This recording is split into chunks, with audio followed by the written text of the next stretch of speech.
Many of us have goals and dreams that we want to achieve in the future, but what determines how long it takes for us to actually turn those things into reality? And is there anything we can do to get there faster?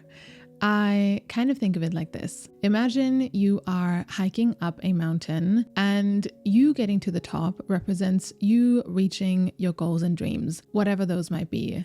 Now, in a world like ours, it's not going to be an easy, simple walk up. There will be lots of distractions that will try to slow you down, people who don't want you to get up there, signs everywhere telling you that you're not good enough, different paths that you can get lost on. And so in the end, what will really determine how long it takes for us to get up there is our ability to deal with these distractions and keep moving regardless. And so today I wanted to share two very common things which I think will probably try to distract you or slow you down at some point on your way to where you want to go. And then let's talk about how to deal with those things, because the minute I started dealing with these things in my life, I really felt like I started to move at double speed towards where I wanted to go. And so I'm really excited for this conversation. But as always, before we start, if you enjoy my content, please feel free to support it in some way, such as liking the video, commenting, subscribing, leaving a review on Apple Podcasts or Spotify. All of your support really helps for me to continue to create these episodes.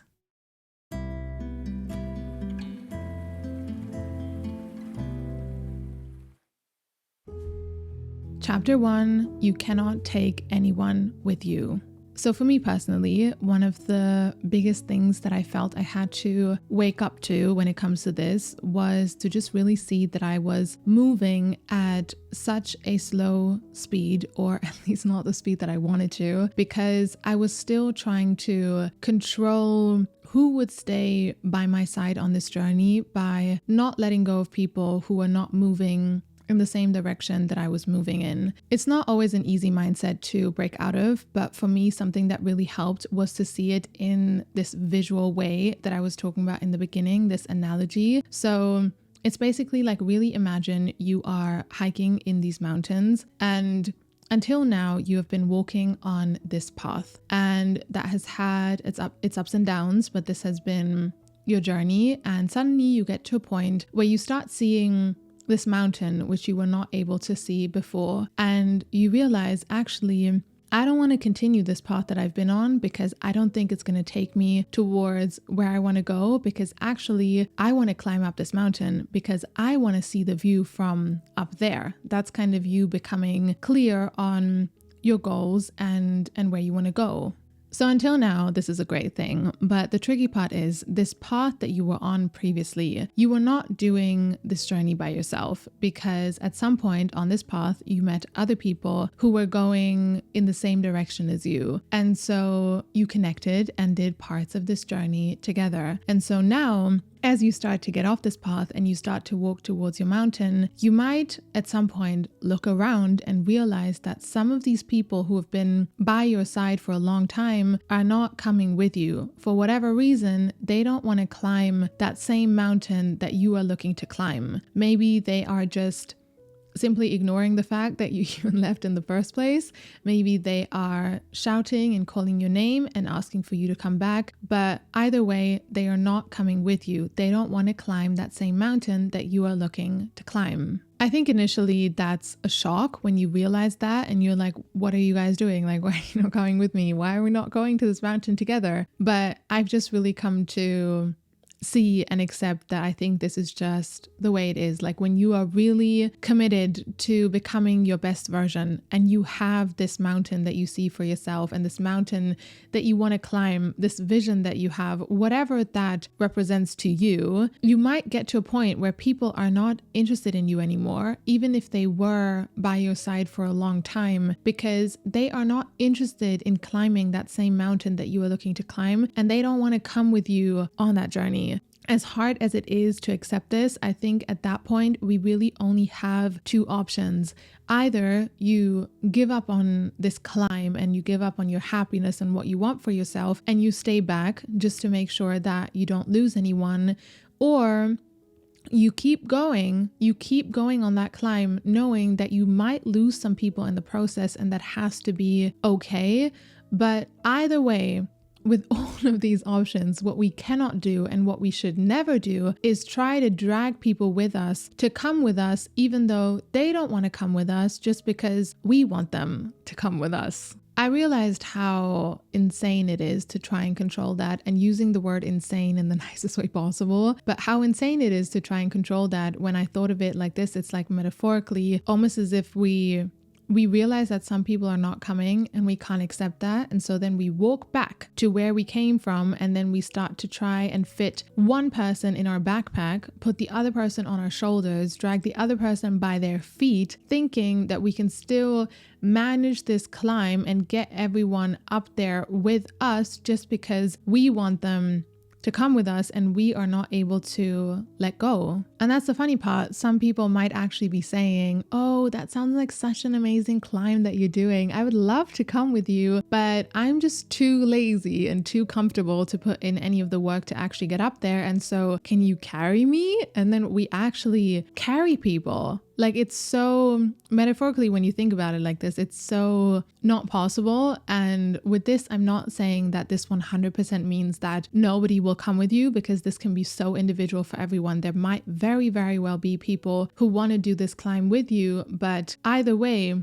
the people who don't want to come with you don't want to come with you. And I think there is just absolutely nothing we can do to change that. And trying to change that is what will slow us down big time. And I really know that this is easier said than done. I really get it, because for me personally also, this metaphor and the idea of losing people is definitely connected to some of the hardest moments in my life. And so I'm not saying that this is easy, but I think it doesn't make it less true. And also I realized that this whole idea is not as lonely and as sad as we perceive it to be in that moment, because it really only means you cannot drag anyone with you, but it does not mean that you will definitely be doing that journey alone and that you will be alone forever. I really think with 100% certainty that for all of us, there are people out there who are looking to climb or climbing that same mountain that we are looking to climb, and life will bring those people our way whenever the time is right. We might meet some of them midway, and others we might meet them once we get to the top. I think that's such an individual journey, but those people are out there for all of us. And I think life again will bring those people our way when the time is right. And that will make it all so worth it, because now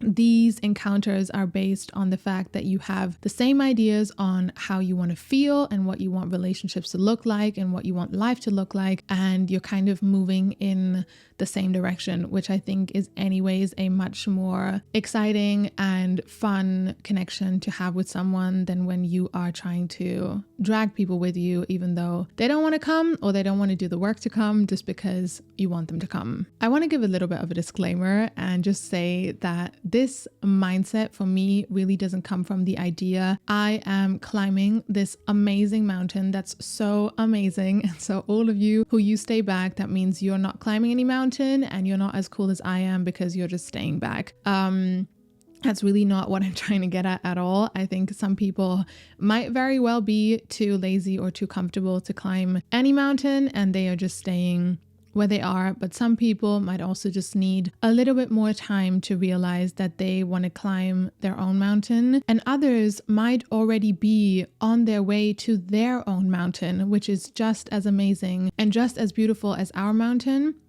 It's just not the same one. And so I think the more we cannot try to figure out what other people are doing or judge it and just be focused on our journey and our mountain that we want to climb, the faster we will actually manage to experience what is meant for us to experience.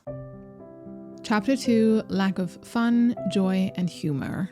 I think for a while I lived a life where I didn't really have many goals and dreams, or at least not in the way that I feel I have today. Like back then, I would have never clicked on a video, let alone made a video talking about how to reach your goals faster, because I was just not really thinking about those things, or at least not really interested in those things. I was just cruising and going wherever life was taking me. And sometimes I have thought, would I want to go back to that version of me? Because I think she had more fun and she didn't take things so seriously, because challenges didn't feel as challenging because there was not this urgency to really get anywhere. And I think that's something that a lot of people can relate to, this question, is it even worth climbing a mountain? Did I have more fun when I was not climbing a mountain? Because this mountain climb is really fucking exhausting. Sorry to say it like this. Eventually I realized, sorry, no, I would not want to go back to that old version of me. I think there is something really exciting about a life where you feel you have a direction, or you have a mountain that you are looking to climb, and it comes with so much growth.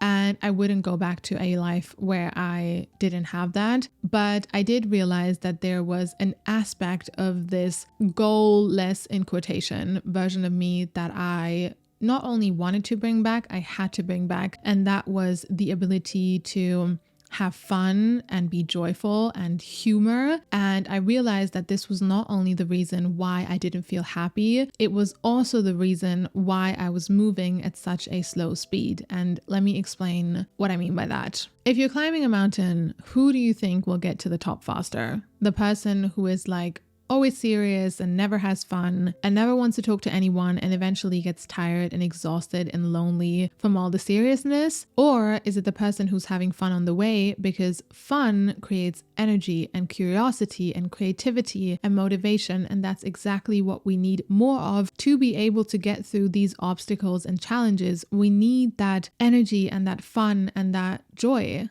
I think this idea is stuck in a mindset that one can very easily get trapped in, and it kind of says that having fun equals lack of focus, having fun equals getting distracted, having fun equals slowing down, as if the price we pay for having fun is not being able to continue this journey and stay focused on this journey. And so when we really want to get to the mountain top, we think, well, then I have to pay the price of not having fun on this journey. I can only have fun once I get to the top of the mountain, but that is just simply not true. I really think there is a certain type of fun which we can all find for ourselves individually, and that fun does not equal paying the price of giving up on your journey or slowing down. It does not equal that. And that fun then might look different than the fun that we see most people online have, or the fun that we see most people chase, or many people chase. But I want that. Like, I want to be able to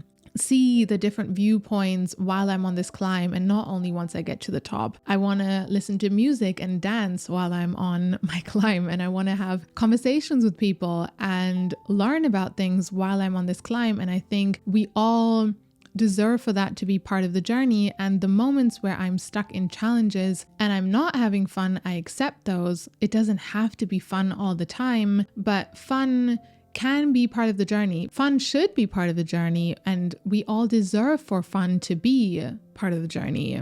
For me, the biggest thing that helped me shift this mindset is to realize that this is not the last mountain that I'm going to climb, and thinking that is an illusion, because life is really a continuous journey, meaning even once we get to the top of the mountain and we have enjoyed the view there for a while, we will come to a point where even that view gets boring and repetitive, and then we want to climb the next bigger mountain and see the next view. I think if we don't learn to have fun on the way, we will be miserable on the journey. We will be miserable once we get there. We will be miserable when we realize that we need to and want to climb another mountain, and we will be miserable on that next climb. But if we learn to have fun on the way in an authentic way, and we allow ourselves to experience that while still staying committed to the journey, then we will have fun on the journey. We will have fun once we get there, and we will have fun on our way to the next mountain. And that in the long run will also allow us to get there faster, because